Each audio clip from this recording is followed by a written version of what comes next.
Hi guys, magluluto tayo ngayon ng low carb pansit canton. Ito yung Healthy Mama's Kitchen, ang almond and cauliflower noodles. So ito yung mga sangkap.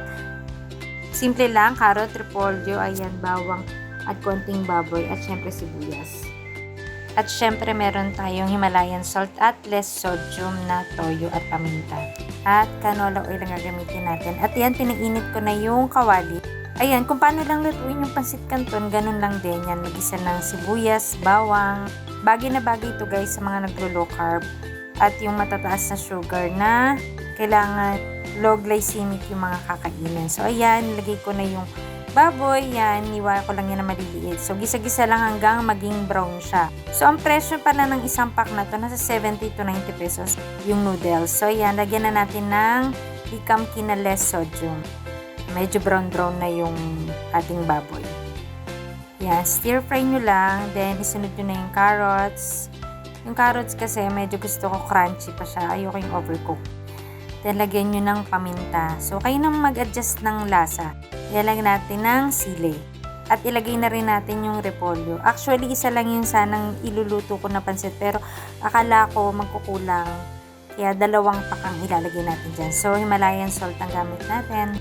Yan, stir fry nyo lang hanggang mag-half cook yung ating mga veggies. And then, hanguin nyo na siya kasi yung noodles naman ang ating lulutuin.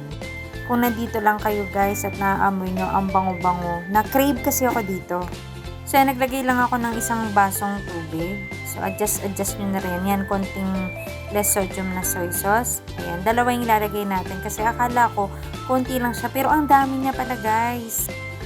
Ayan. So, kayo na mag-adjust ng water. Pag alam nyo medyo kulang pa, dagdag lang kayo ng tubig. Yan, naglagay ulit ako ng kalahating basong water. And then, konting soy sauce. Kasi, kada naglalagay ng water, syempre, alam mo yung tumatabang siya. At yan, lagyan na ng pepper powder. Gusto ko talaga yung pamintang powder talaga. So, ayan, nilagay na natin yung ating veggies and pork. Then, i-mix nyo lang. Lagyan natin ng sesame oil pang umami flavor. So, kayo na magtansya kung ano pa yung gusto nyo ilagay. And we're done. Sobrang dali lang. So, yan ang ating almond cauliflower pansit canton. Kainan na. So, yun guys, ko alam bakit may filter, hindi ko matanggal. Tikman natin yung ating almond cauliflower na noodles. So, gamit natin dito ay yung mga healthy. Alam niyo na less sodium, Himalayan salt, ayan. So, kayo na mag-adjust ng timpla kung gusto nyo pandagdag. Manatag. Sarap. Asang pansit canton din. Diba? Sobrang namimiss ko na kasing mag-canton. Dahil medyo mataas ang sugar natin, so dapat low carb. Ito.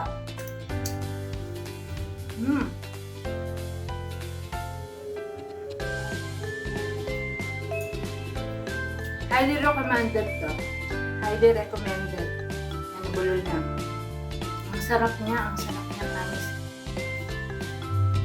Hindi ka magigilty. Kumain.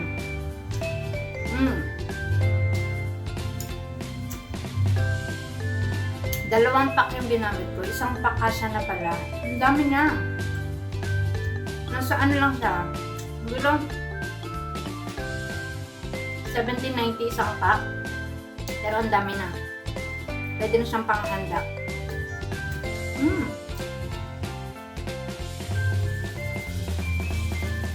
Promise guys, maharte ako sa pagkain. Ito masasabi ko. Panalo. So yun lang guys. Thanks for watching. Bye!